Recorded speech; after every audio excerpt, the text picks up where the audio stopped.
The Houston Cougar football team has signed one of the best offensive prospects in school history, but will he start? You are Locked On Cougs, your daily podcast on the Houston Cougars, part of the Locked On Podcast Network, your team every day.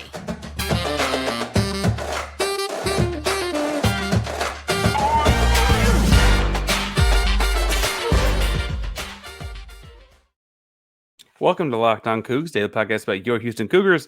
I'm your host, Houston-born teacher and coach Parker Ainsworth, here to break down all things Cougs. If you're a U of H fan or just a hater can step by, please be sure to subscribe down below. That we can latest on the Cougs in your news feed each and every day. We appreciate you making Locked On Cougs your first listen of the day. Welcome back to the YouTube channel. It is good to see you again. I remember we're giving something away every 250 subscribers, the next barrier of which is 1,000. We are just at we're at like 885 as the recording of this. I think we're approaching 900. We've kind of like steeped off since March Madness, and so make sure you subscribe so we get to 1,000, give stuff away. It's going to be better the faster we get there. And also want to make sure that you are liking and commenting on the videos. That way we know you're entered in the contest, whatever the giveaway is. If after talking some football roster construction kind of stuff today, you are at a loss, don't know what to say, don't have anything to say, tell us what color Otter Pop you grab out of the bag in the freezer. Now, I want to do a couple things here. One, I want to talk about a question I have lingering in my head about some offensive snap count, kind of who starts, who fills in the most plays where spots. That's first segment. Second segment, I want to talk about Connor Scaglione, who picked up an offer from Houston, the transfer portal, on Wednesday, and kind of what that looks like and looking at offensive alignment into transfer portal. And in the third segment, I've got a hypothesis about some wrongdoing. All right, so in the first segment, I said I want to talk some about offensive snap counts and stuff like that, and that is because in watching more and more that leaks out of spring practice, it seems very clear that Houston is going to run three wide receivers on the field for a lot of the time and 11 personnel. That's what Nick Gavi did at Tulane. That's what they seem to be doing this spring. And frankly, it seems to be a system with an extra pass blocker on the field, potentially, definitely a max protect kind of situation, obviously, with that tight end there. It also seems like the kind of thing where theoretically you could see kind of some versatility. We talked the other day about like how you could motion their big receiver, whether that's Joe Manjack or Josh Cobbs into the backfield as kind of the bigger body. Those guys are both 6'4", 6'5", and both 210-ish pounds, right? And kind of get a double whammy out of that. But the thing that's been in my head since I've kind of like been putting this together is they've got a really talented wide receiver room, and having 11 personnel only leaves space for 3 to be on the field. Now, admittedly, you know, some of these guys are young that I'm going to be talking about, and so maybe that is part of the problem there is I'm thinking getting everyone on the field all the time, and they're thinking, well, we want to get the vets on, let the young guys learn, or whatever. And I think that's probably like a fair way to go about it when you look at some of the young guys they brought in, like Jonah Wilson is from Decaney. He's very, very talented, 4-star prospect, etc. 6'2", 195. But with Matthew Golden, Sam Brown, Manjack, we just mentioned Cobbs transferred in, etc., it might be hard to find your way on the field as a true freshman, right? Same with Jerian Wallace from North Texas. I think he's a Denton kid, right? 6'3", 185, but they've got a couple big guy receiver for their big slot type position. And so what do you do with that? The interesting one will be Jacoby Banks, who's more of a small slot type guy and just been sticking out and being different. Well, he, Fort Bend Marshall kid, 5'9", 175, got a lot of wiggle to him. Just by being different, he'd be like, well, we need someone to be that short slot guy. And he's kind of the only guy on the roster that fits that that mold, like in the most true aspect. But the kid we haven't mentioned and that I will be interested to see what happens with is Mikal Harrison-Pilot. Again, Mikal Harrison-Pilot, speaking too fast, is one of the highest offensive prospects to ever come through in the modern recruit ranking era, the University of Houston. And so to see him, I thought it was like 4th overall highest recruit to ever come. Anyway, to see him, I guess, and technically listed as an athlete, not a receiver, so you could figure something else out for him.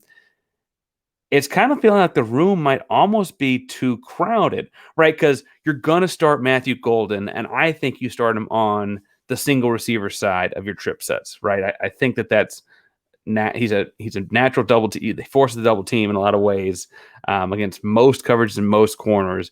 He also is a great double moves guy. He's just a fantastic. He's a future pro wide receiver, right? And so I think that's where you got to start him as a sophomore next season. I also think it's worth pointing out that it appears that they want someone big. We mentioned Joe Manjack a bunch. They want someone big to play their slot because the different things that they want the versatility to do with that guy. Makes sense. Nyagavi's coming from a 21 personnel type group, and we have more of an H-back. Dana's more of a 3 wideout, 4 wideout kind of guy. So that's kind of an in-between spot. But when you have one of your 4 spots also taken up by a tight end, that means you only have one more spot on the field, and Sam Brown has done a lot to earn that spot.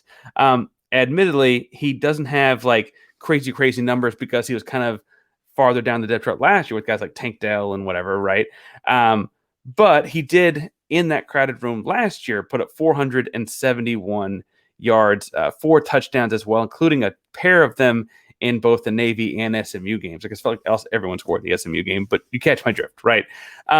Notable thing I found out in looking at his stats more specifically is every game he played and had a target in, he did have a missed target, either overthrow, underthrow, broken up, drop, what have you, right? I don't know that's necessarily a slight on him necessarily, because again, some of those were not like all his fault. But I also think that that's worth pointing out when we look at like where does his growth this spring and next fall lead him in the depth chart, because HarrisonPilot's got to be on the field somewhere. Bringing back Alton McCaskill probably means he's not going to fit back in at the running back spot.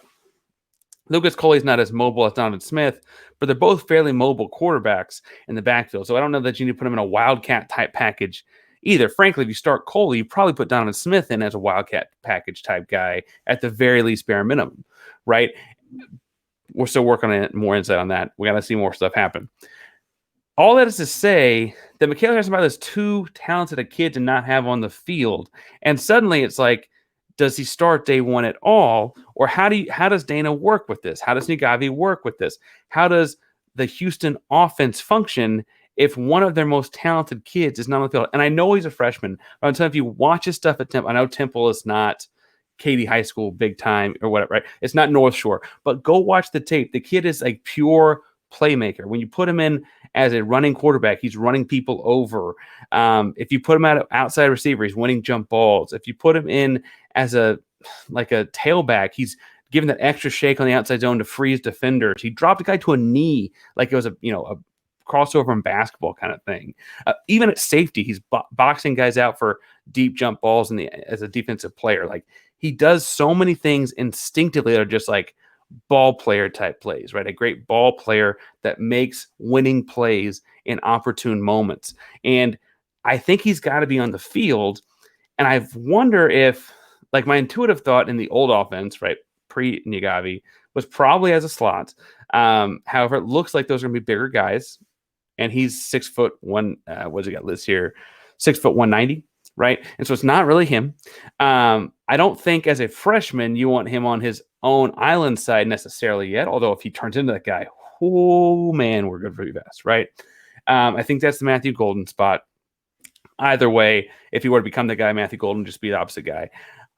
I just wonder if on day one, right, if in that first game against UTSA we line up out there, the first offensive series, is Mikal Harrison-Pilot on the field? And if not, how quickly does he get there? Is he a starter by TCU? Is he a starter by UT Austin? Is he a starter by UCF at the end of the season? When does he fit into the starting lineup? Because I feel like, and you're going to tell me I'm wrong in this, like, it doesn't matter, just like the targets and what that the other. I feel like it says a lot about Dana's faith in this very tremendous class they're bringing in if he's rolling out freshmen as starters, because they really do have at a lot of skill positions very, very talented kids coming in to play Big 12 football on the Houston 2023 class, right? And so it's going to be interesting to me to see where he goes with this. If I'm being optimistic, it'll happen relatively quickly, but there'll be so great an offense, so dynamic that they're all going to go in the field. Everyone eats, right? If I'm being pessimistic, we're going to have egos flare with this thing. We saw Manjack and Sam Brown get into it some on the sideline last year, and I'm a guy that likes healthy competition. I don't think you got to get along. Like sometimes families fight, right? Like I'm not that guy that says they have to get along and be happy-go-lucky all the time. But also, if Sam Brown fought with Joe Manjack last year, and they were fighting with guys like Matthew Golden and Tank Dell for reps of wide out, how do you think they're going to react when one of them is getting reps cut for a freshman? Right? I'm worried about what that looks like. I'm worried about how that goes. And that's something I'm definitely keeping an eye on. And that is Sam Brown, I guess, because HarrisonPilot's still in high school. How does the rest of the spring go for those guys? And is the kind of thing where any and every mistake quickly becomes, oh, we got this HarrisonPilot kid coming in. Oh, we got this HarrisonPilot kid. Like very, very quickly. Now, that's not to say that's a good problem to have. Having too many guys is a decent problem to have. But it is a problem nonetheless. Speaking of problems, it's March Madness and Houston's not playing. But one thing you can do to help ease that pain and solve that problem is go to FanDuel, because FanDuel is America's #1 sports book. The tournament is heating up, and there's no better place to get in on the action than FanDuel. It's America's #1 sports book, because right now FanDuel is giving new customers a no-sweat first bet up to $1,000. That's $1,000 back in bonus bets. If your first bet doesn't win, just go to FanDuel.com/lockedon today. Sign up to claim your no-sweat first bet. They can wager on anything from moneyline to point spreads to which team we can on the net. All on an app that's safe, secure, and super easy to use. Now, I've been telling you guys to take Miami and FAU in the Final Four games. They've got Miami as a 5.5-point underdog and FAU as a 1.5-point underdog. I think those are both silly. However, I've been saying that all week, so I'm going to change up what else I'm going to tell you now. I'm going to say that on the parlay to score more than 15 points, right? Which guy's going to score more than 15 points? They got Wooga Poplar. He doesn't play for Houston. I don't know his name that well, but at plus 290 to score 15 points. When I look at the Miami basketball team, he's kind of that forgotten wing scorer for them because Isaiah Wong is so dynamic with the ball and Nigel Pack is such a great shooter that I could see a world where, kind of like you think about like how Tremont Mark stepped up in the Auburn game around 32, I see a world where you could have something similar happen where it's his turn to step up, and he is a great athlete that attacks the basket with dynamic speed and explosiveness. I could see that kind of working out for him. So I'm going to tell you to go put something on that because that's at plus 290 to score 15 points. And it's college basketball. People score 15 points kind of at random sometimes. I'm telling you to do it at FanDuel.com, so don't miss your shot at the no-sweat first bet up to $1,000. You can join FanDuel today. Just go to FanDuel.com/lockedon to sign up. Make every moment more with FanDuel. All right, so I did say also that I want to talk some about this offensive line offer that Houston threw out there because it was particularly unique. But Carlos Scaglione is 6'5", 305. That part's not unique. That's a good size tackle. What is unique is that Houston offered this kid as a Princeton transfer. Now, Scaglione is a all Ivy League type kid as far as his accolades go. Furthermore, as a starter for the last two complete seasons for Princeton, Princeton has had the #1 passing offense and the #1 total points offense in the Ivy League. So a dynamic offense, and he is winning awards representing said offense. What I liked about the offer, and diving a little bit deeper on the kid, is he's a true three-sport athlete in high school, did basketball and track. He was also an Eagle Scout, if you're into those kinds of things. That plus his honor roll and all those kinds of things probably got him into Princeton in the first place. But he also, on top of playing three sports, played both sides of the ball in high school and also caught a number of footballs as a tight end his senior year of high school. He's a very, very good athlete for guys 6'5", 300 plus, right? That's important to me because I want guys that are light on the feet, move around well, even though there are bigger, stronger guys.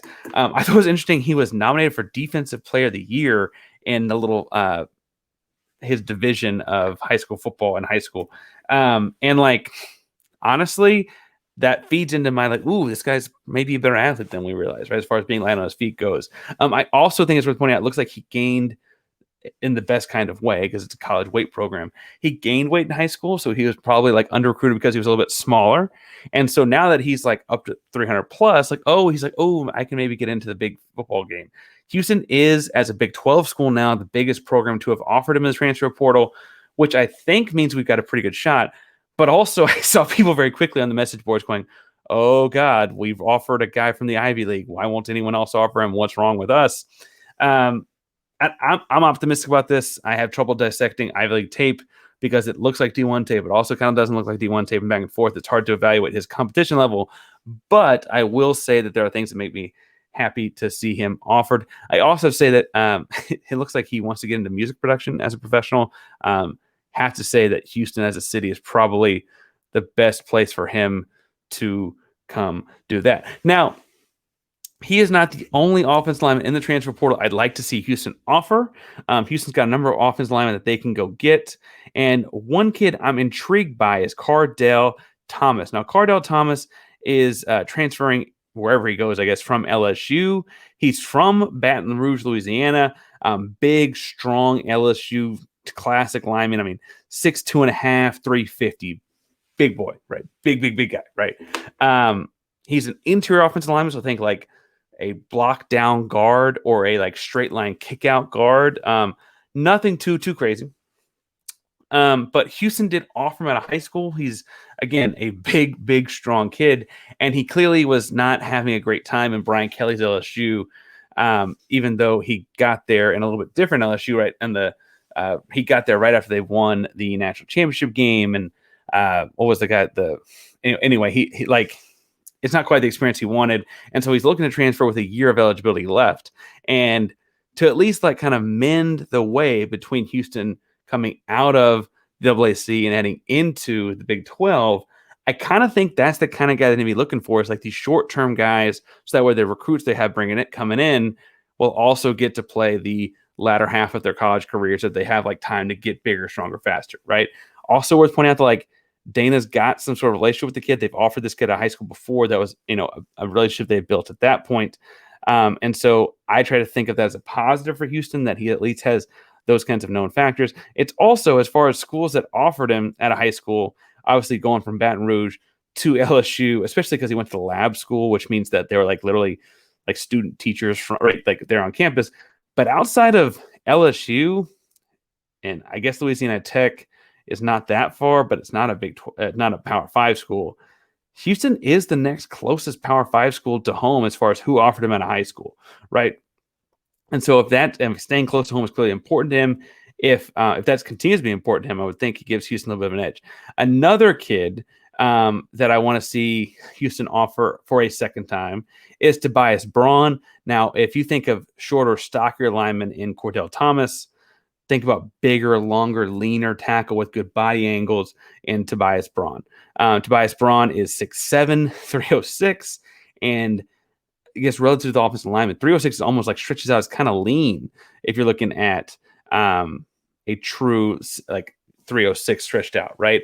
Houston offered him at a high school as well. Now, to be fair, Houston was at the time his like lowest level offer at American Athletic Conference school. He got offered by Arkansas, Arizona State, Florida State, and then committed to Ole Miss. He's in the portal from Ole Miss with a couple more years left of eligibility. I believe by my count, and I always show counted COVID years, can't tell what school's websites counted as what. But if I'm counting COVID years, they count the COVID year. It looks like he's got 2 years left. He might have 3 if I'm reading their website correctly. However, all of that to say, I think this is a big, strong kid with great lean.